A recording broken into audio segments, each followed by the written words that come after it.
Oh, inoktok na sa permi.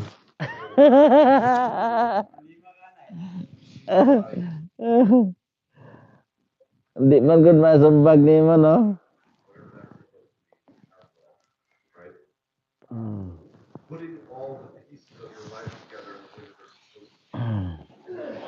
What na nun nananaw?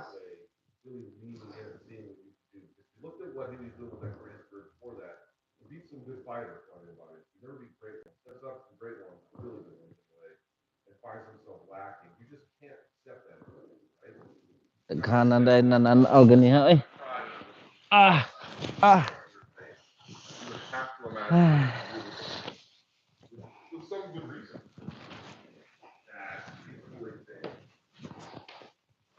Igo.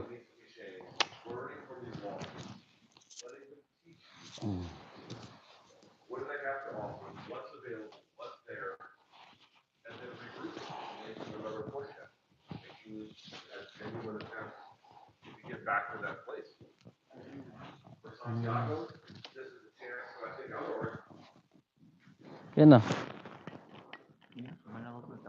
Di ni kape, eh. Ah, Milo ni. Ginger tea.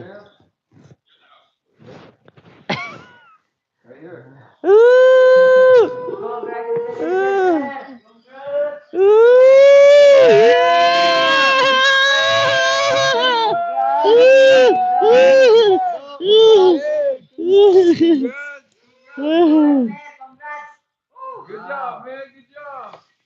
Ah, where, there, you here. Ah! Good job, man. Good job. Another fight, sir. This time. Crazy. Let's watch the replay one more time, yeah? A replay? Yeah. Okay. He doubles up on the jab, so he's duck. Replay da, replay. Replay.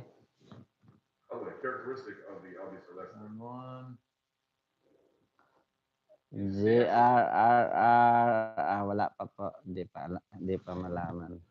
the body. Oh, and he blinded him with the second one, and he used the double jab, of course, to cheat the distance to get him into that space that he. So he could turn that angle, cover that outside angle that he needs, close the distance, and set up that alley left hand. Just really, really good work from Martial in the first round. Really da. Of Dijalva giving him what I hope is tactical improvements he can implement into his game. Because it looks to me like Martial. Oy, replay daw, replay. Clear strategy in as well. Baka matalo si Mo dito.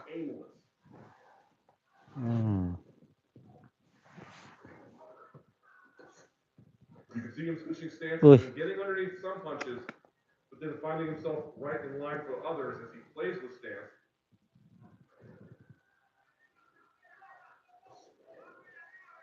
By the way, I love that left hand to the body from Martial. Sometimes it's a straight left, a lot of times it's a sweeping left that comes real low and then almost good left hand.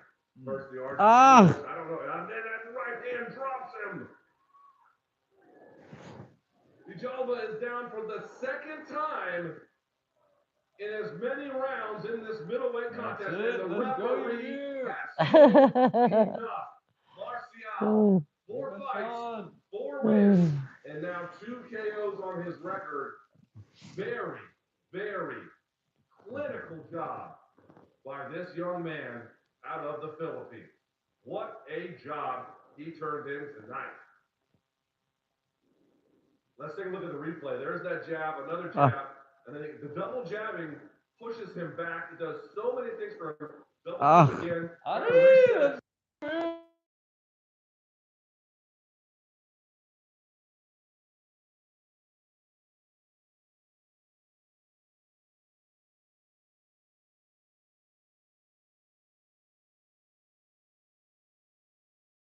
The right hook afterwards.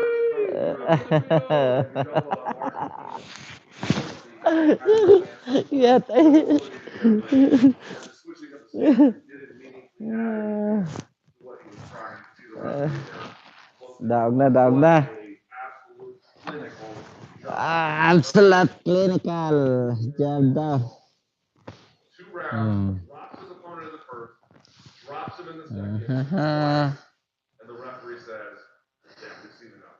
Good call, by the way, by the referee. Yumir Marshall. Panalo na po si Yumir Marshall. Badly overmatched. We don't have the and now, at this much more senior, still in his 20s, although barely, but what he was doing in his career, now he's ready to make use of these particular moments. Now he understands how to convert them and what they can do for him, and how they can change his life, and how he can thrive and get all the opportunities in boxing that he's looking for when he's here at the WBC World Featherweight. So this is an interesting one.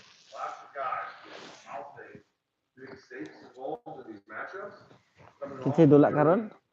Coming off of very uncertain times in their career. And really it's going to be a question between Barrios and Santiago about who can regroup more nimbly, who can regroup more easily, who can actually make a real push after having tasted what competition looked like at the higher end of that division. Can they actually make a push by reconstituting their efforts? That's something that's actually Dulak Santiago karon men. that's what they're looking Ito na kontra nimo. huge for them. And certainly in that main card Barrios Santiago mo kuno. Ha? By the way, Oh, siguro. Alejandro Barrios Santiago pun to, di ba? Fantastic heavyweight contest because of the 10 rounds. I mean, the brother that just near taking on bigger crowds, not a loss, nearly 20 fights in the pros as well. So, big questions for them. Lots of fun on that one. Huge stakes. These are like very personal lives. Oi, sorry. And then Ray Vargas looking to become something very, very special by being a 3-weight world champion, joining a list of just elite Mexican names with Oshaki Foster, looking to play spoiler to that. And one thing I wanted to mention, I said it already, I'm going to mention it one more time. The odds on this main event. Super, crazy close. Ray Vargas, it is very slightly, depending on where you look, hardcore. Darling, certainly. But in terms of the odds favorite, barely a favorite as I speak to you today at this moment.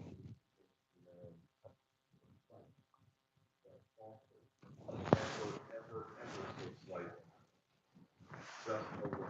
In the fight itself, by the way, is a really interesting technical matchup as well. Foster can play with stance and actually not like on the last one that we saw, but really make meaningful use of it. You see a lot of guys switch stance, and sometimes you're not exactly sure what benefit they get from it. Sometimes you watch them switch stance and you watch them get teed off on, you're like, I don't even know if this is a good idea for you at all, much less a neutral one. In the case of Foster, he can actually play the level. He can actually stand for long durations of a bout in southpaw, or long durations of a bout in orthodox. He can do both relatively easily. I think this one is that might change. We'll have to see. It will depend on whatever he. But a very talented guy. He calls himself a boxer puncher. I tend to think he's going to be really hard to hit. His movement on the outside is very good. Ball, jab, quick.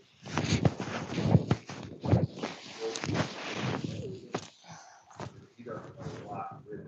Then, what he's really good at, and you saw this in the Ring City USA fight he had, which was against Mickey Roman, where he was able to get him to get confused with the jab defense. He bring his guard down, and then he pumped a quick 1-2 with a jag. Timing caught cleanly in that one, super clean. And then of course dropped him in that fight multiple times. He got the win in that one in just the 9th round. So amazing job by him against Roman, but You get the idea of what we're talking about here, right? He can be a great switcher himself, set things up real well. By the way, as he moves on the outside, another thing I love about Foster's game is how well he can pull guys into traps, right? So he can be on the outside, and the other person will have potential ring generalship benefits like commanding center, but he takes a lot of those away by pulling them as he rotates, whatever direction he's going to. He pulls them into traps. So it looks like one guy's taking center, and it looks like the guy taking center is the one kind of controlling everything. But then when you watch very closely, you'll watch Foster pull him depending on what angle he's hitting or what direction he's turning. So pull opponents into them, hit them, and then change direction, angle off, pivot off, and then start that process all over again. He's got those kinds of skills. And why do I bring that up? Vargas is the more proven one of the two, certainly at lower weight classes, but certainly, what he's accomplished. Balik lang mamaya. But you can at times Balik na sa try main to event pull mamaya. the last Balik fight sa with main triangle event. Close with ko muna hard saglit, shots, close. sometimes lean